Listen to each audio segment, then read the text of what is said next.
2016, it'll be 2 years now, his house caught on fire, and he didn't make it.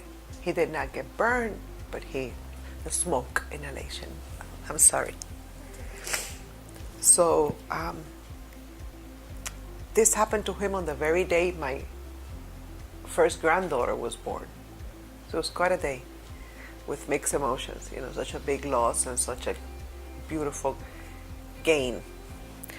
So we went through the funeral and through everything else, and he rented a room in that house where he lived. He was by himself that particular day with the dog. The other two roommates, the owner as well as the other roommate, it was all gentlemen, were out.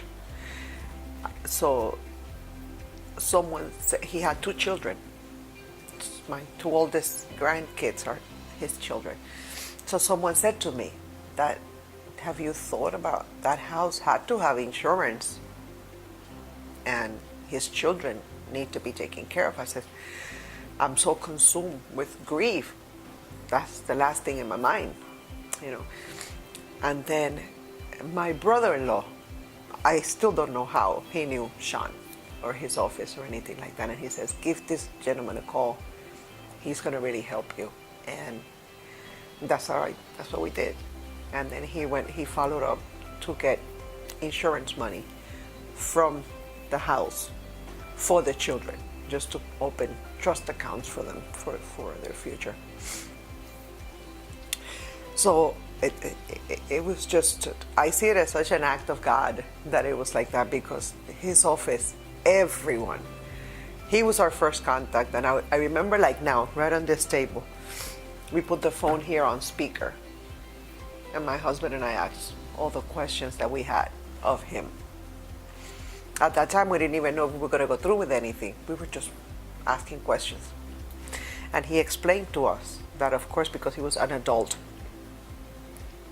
and our adult child and everything, we didn't have any right to anything. And I said, we're not looking for anything. We're just looking for our grandkids to have something.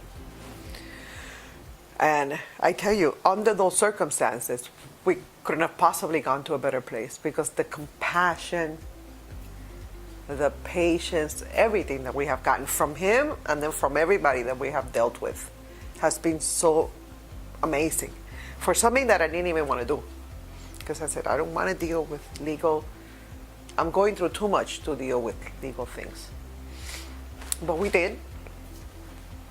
And luckily we did, because after all, it is the right for our grandbabies. When you find yourself in that situation, like I said before, you're so consumed with grief and trying to plan and everything that you like, no, don't talk to me about that.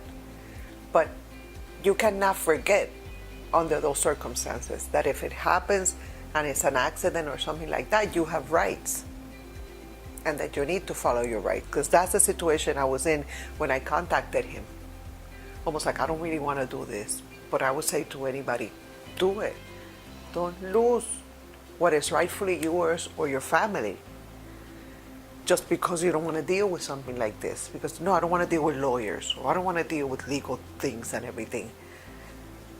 It's not what I used to think, because I never had to even deal with anything that had to do with attorneys. And it has been nothing but just help, new friends, compassion.